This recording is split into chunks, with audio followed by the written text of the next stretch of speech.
Hi everyone, welcome to my channel. I hope you're all doing well. If you're brand new to my channel, I ask that you please subscribe, and if you're a returning subscriber, welcome back. In today's video, I have a very special, this beautiful young lady right here by the name of Esther Jacob. Yeah. I'm gonna let her introduce herself because she is amazing. Thank you so much. Honestly, thank you, Esther. It's a privilege to be on Esther's channel. So as she rightly said, my name is Esther. We're both queens. Hey! I'm an author, I'm an influential speaker, I'm a writer, and my heart's always for inspiration, motivation and encouragement. I've also got my own YouTube channel, which is Esther N J. So that's November Juliet. So you can also watch my videos as well. And also I'm going to link her YouTube channel down below. We're also going to film a video for Esther's channel, and I'm also going to put the video link down below as well, so please go ahead and subscribe to her channel. Literally motivation, and it just lifts your spirit up, so go subscribe and watch her videos, okay? Do it. Today's video we're going to be talking about closure. I'm a little bit nervous. I'm literally sweating just thinking about the conversation. I actually tried to film a video of me talking about like closure and stuff, and it didn't go to plan. And the reason why is because recently I actually got closure from a situation. I realised that the closure that I was looking for presented itself in a different way. When you think of closure, how do you think to get closure like? Wow. I think for me personally, it does take humility, and it also takes a positive mindset. If you harbour anger in your heart and you're trying to you know, you want to basically speak to someone about something that you're going through or something that they've done, it's not always easy to just go with your emotions. Ask yourself first, you know what, am I actually happy with this person? If I talk to this person now, is it gonna escalate? So I have to, for me, I'll rather sit down, reflect and ask myself, am I actually ready to confront this person? Am I ready to actually speak to the person? Another thing as well is that sometimes when you want to confront someone or, you know, provide that closure, you need to also think about the other person in mind. What kind of mindset are they in? Are they in an emotional mindset? Are they going through trauma? If you add your fire to their fire, what's that going to produce? Exactly. So there has to be you know, a level of respect, a level of humility and patience. It's not always easy depending on how you are as a person. There are some people that it does get to them quite quickly and they want to let it out so that they can be free. Legit. Other times, you know, there are times where you want to just get it out. But sometimes when you do want to get it out, you have to realise, is it the right timing? Are my words going to be healthy? In other words, it's like healthy confrontation and unhealthy confrontation. There are healthy confrontations where you can just genuinely say, look, friend, is it okay if I can speak to you about this? But then there are unhealthy confrontation whereby you say, you know what, I don't like what you did. I don't like what you did. Like, why are you doing that to me? You're already coming with the attack mode. Exactly. On that tension, and there's no point because you know it's going to escalate. So it just depends on, you know, the environment and the time. I think timing is something that is very important. You should never underestimate that. It's so crazy that you said what you said, because so this situation in general happened like maybe just under 3 years ago, and I have been begging for closure. At the start I was obviously very angry, and I was like, oh, I just wanna, you know, and it's obviously it's about a guy. Obviously. Oh wow. I thought these random, you know, these random. Yeah, this guy would not allow me to get the closure that I needed, and I thought the closure would be, I would receive it through a conversation. So just like a little background story. So once we kind of like went separate ways, he said like some really hurtful things like I lacked ambition, he would never have me around his child because I'm aggressive, I swear too much. I carried that for so long, and I wanted to get closure and just be like, no, I'm not an aggressive person. I would be an amazing mother. And this guy would never allow me. Like, he would be like, yeah, let's meet up, and then he would just cancel. So this went on for like 2 years and a bit. And then recently he was like, oh, let's meet up, let's talk. He needed help for something. Went over, helped him out. Now remember, this is when he needed help. That's the only time he allowed me to be around him, when he needed something. Went over and his child was there. And I remember leaving because I got to a point and I was like, this is too much. And I left, and I was just like, all these years I've been walking around feeling like I will never be, you know, good enough to be around his child. This is, even though like we went separate ways, but being around his child and him also kind of forgetting that he said those things to me, to me it made me realize that he said those things out of anger, and I should have had, not common sense, but I should have known not to carry that around with me for 2 years and a bit. Like 2 years is a very long time. Wow. So I came home and I had a cry, and literally I felt so free. This closure presented itself not through a conversation, but to an encounter. I don't know if that makes any sense. Like just being there, to me I was just like, oh my gosh, like I am over this. And to me it made me realize that maybe I did also kind of get the closure a while ago, because closure to me is kind of like forgiveness. It is, definitely. I love that. Closure is, and when you think about it, as you rightly said regarding your situation, you know, I love the fact that you didn't allow the words to get to you, because one thing I've noticed, ladies and gentlemen, is that, you know, when we say things, it's not necessarily you know, to hurt you. Depending on the kind of mindset you have, I always refer back to the mind, because the mind is so powerful. So powerful. And when someone does say harsh words to you, do you agree and think, you know what, I think this is me? Because as a man thinks in his heart, so is he. So, you know, what you refer to, you know, when you came home and you started crying, that's healing. That's forgiveness. You're healing yourself. It really felt. You're also forgiving yourself, because you know that you are so valuable. And when Esther was actually setting up the whole scenery, I was talking about how precious we are, how valuable we are, that we need to see ourselves as valuable. And you know, that's where the closure will start coming in naturally. You will have that boldness, you will have that confidence to know who you are. So when someone does leave your life, you're not defined by that person's presence, nor are you defined by that person's absence. It's very important. And you know, I love the way you handled it. You didn't allow it to get to you. There were days were days I was like, Esther, this is not you. And you're a queen. Sometimes we need to know the value of our names. I'm sorry, I have to really re-emphasize this. Sometimes, you know, when I sit down and I say to myself, Esther, do you know what your name means? Do you know how valuable you are? Right. You are precious. And the king that is coming, sometimes I don't even have to speak much. Carry on, please. Sometimes you literally have to sit down and talk to yourself and be like, do you realize you're letting someone else's image of you affect how you are as a person? There's always a saying, like, if you put the number 6 here, if you're sitting over there, I'm sitting over here, number 6, it looks like 6 to me, but on that end is a 9. I remember. So it's like how someone else sees you is it has nothing to do with you. And remember, just because someone perceives you differently doesn't necessarily mean that it's true, because opinions aren't facts. Everyone will always have their perceptions, and you know what, it's okay. Everybody has a choice to make. You can either see me as a nice person, you can either see me as a rude person, but once I know who I am, which is my identity in Christ, it will not have any effect on me. And this is not coming from a proud place. You know, we don't want to confuse knowing who we are with pride. We want to be able to know who we are and stand our ground and know that wherever we are, whether you say A or B or C, I will still be who I am. There's also closure with parents. Ooh, yes.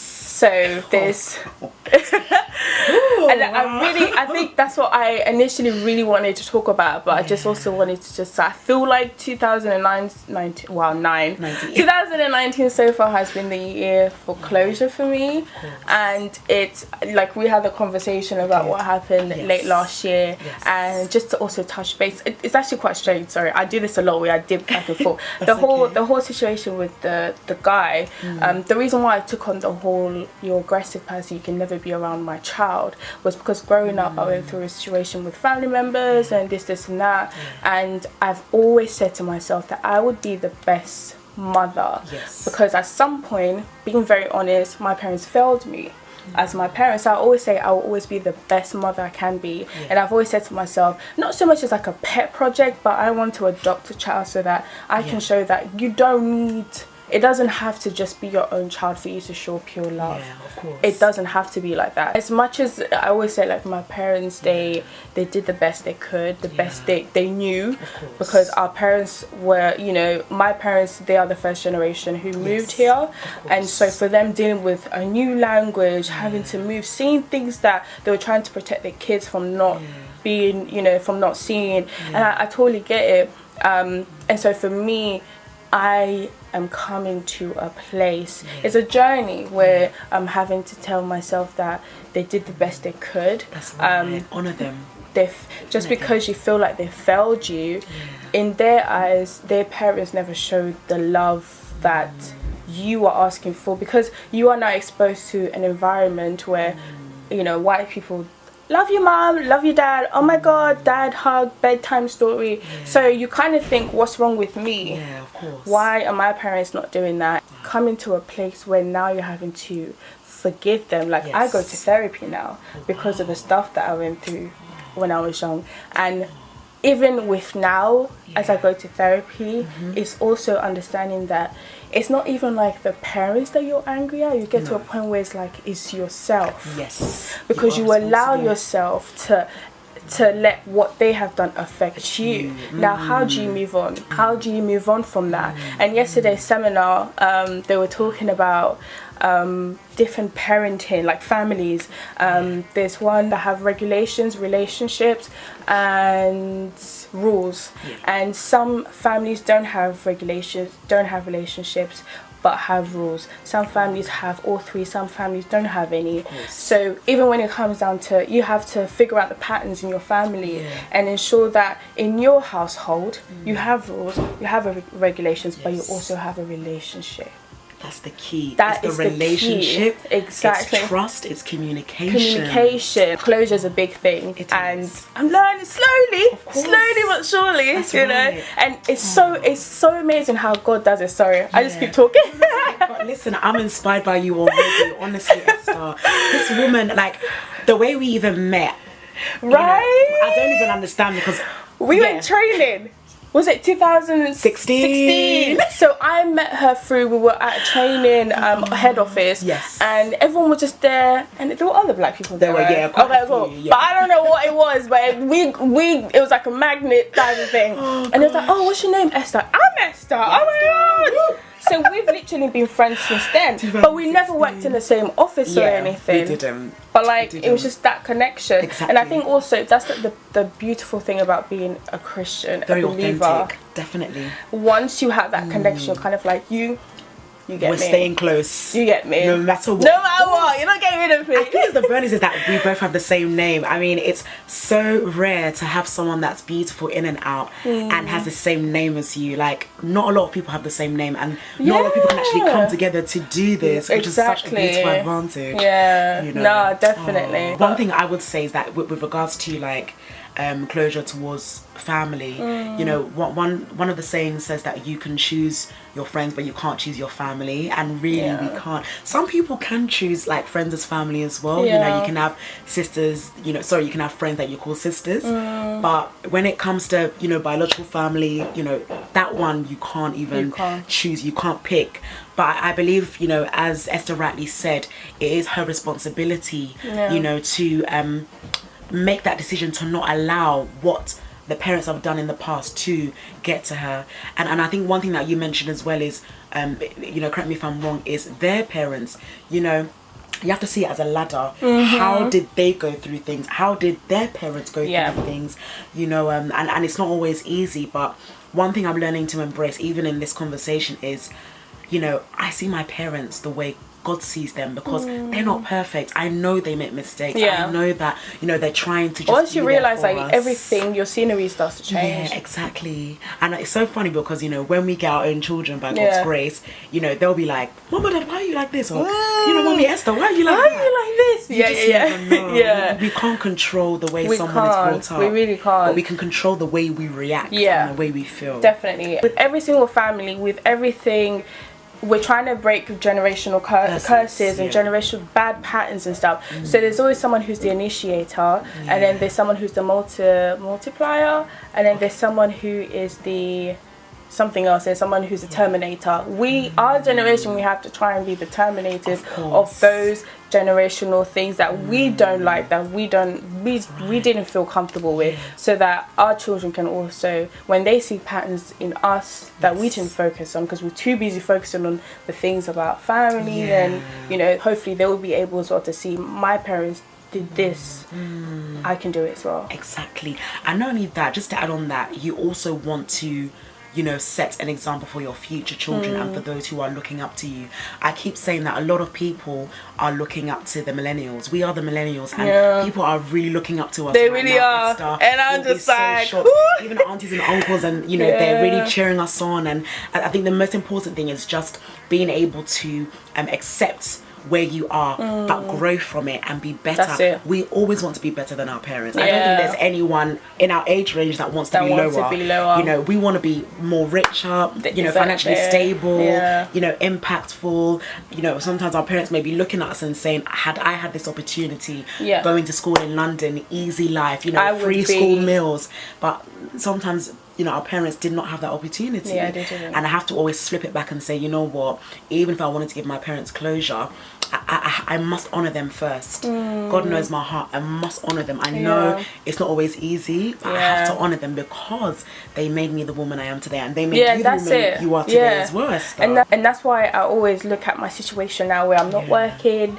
Because if I was working, I would have been like, bye, get my own place, bye. But it's so strange and beautiful as well how God works, where he's like, so you're gonna find it really hard to find a job.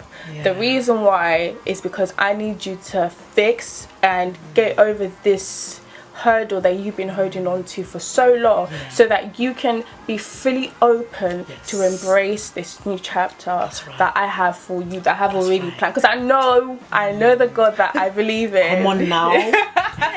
I know he's got it all set up. It's going to be amazing, successful, joy, all the good things. And I know there's going to be, you know, stuff. I know, but I know for a fact that there's a bigger picture to everything. But I need to deal with this now. Exactly. And it's taken me a long time to get here. And it's going to start now, Esther, because everything that you just said is, you know, working for your good. Every good and bad thing will always work out. You know, as you rightly said, as you're continuing to grow up and as you continue to step up on that ladder, there will be things, there will be stumbling blocks, there will be errors, there will be detours. But in the end, you will make it. We will make it. You know, there's nothing that we go through that is a surprise to God. And as you rightly said, because you know your God and you know what he's going to do for your future, that is the evidence and the joy that we need to really step in faith and know that he has already done it, despite what we are going to go through. And, you know, just to add on that, as we continue to grow, people, you know, as you aim higher in life, it won't always be easy and comfortable because you're in a position where God has put you there because he trusts you. So as you're going up, you're like, oh, things are a bit shaky now. Well, you know, my family's crumbling, my friends are leaving my life, the guy I liked has left me. But in the end, what God is trying to do is develop you. Because at the end of the day, it really does run back to you. It's not about other people. It's not about other people. It's about how you handle it. Literally. You are your own cheerleader. Literally. Even with the whole closure topic, just to summarize, it's about forgiveness. Always start with forgiving yourself, because once you do that, then everything else doesn't really matter, because you find inner peace. But if you're too busy, like I did for the last 2 years and a bit, trying to forgive someone else and not forgiving myself, you realize that it's like you've kind of cut yourself out the picture and you've said, well, I'm not important. Until this person forgives me, I can then be myself. I can be myself. That's the irreversible. Even if you don't forgive me, I will still be myself. Exactly. That is pretty much it. Do you have anything else you want to add? I just want to say thank you. Like it's been an inspiration for me being here, just learning about closure from another perspective and from another side, because you know, as you rightly said, it is about developing yourself and it starts with you. And I just want to encourage everyone out there that whatever you're going through, you are responsible for your happiness, you are responsible for your life, for your joy. You are also responsible for what you take in and what you exhale out. That's it. So definitely, you know, be intentional about when closure does come, be intentional about what you want to say. And don't feel bad about the way you feel. It's okay to acknowledge your feelings. Just don't allow your feelings to overtake you. You have the power within to control the way you feel. Ooh, and closure will literally keywords. Ooh, keywords. It's God voice. Love it. Like I can definitely tell you are the real speaker. Thank you so much. Like, God. No, you really are. And like it makes so much sense. Like you speak with so much grace, and like you make sense. Like everything just, I know it sounds so silly. I'm so much of a visual person, but like when you speak, all the words join hands, so it just floats so well, Esther. Thank you so much. Literally. No, thank you so much for coming on here. And this was also very therapeutic for me. Of course. So thank you so much. You're welcome, guys, seriously, check out, I'm literally gonna list everything about Esther right here, and also her YouTube channel down below. Please go and check her out. Like I don't want to say this because I know it's gonna be like, oh my god, or like whenever I'm feeling down, like legit down, or like anxiety, it's just like I go and watch her videos. I just need to have her, like her voice, like I was saying, like I'm just like in awe just looking at how she talks, how she just carries herself. So please do go and check her videos out in her channel, and subscribe as well.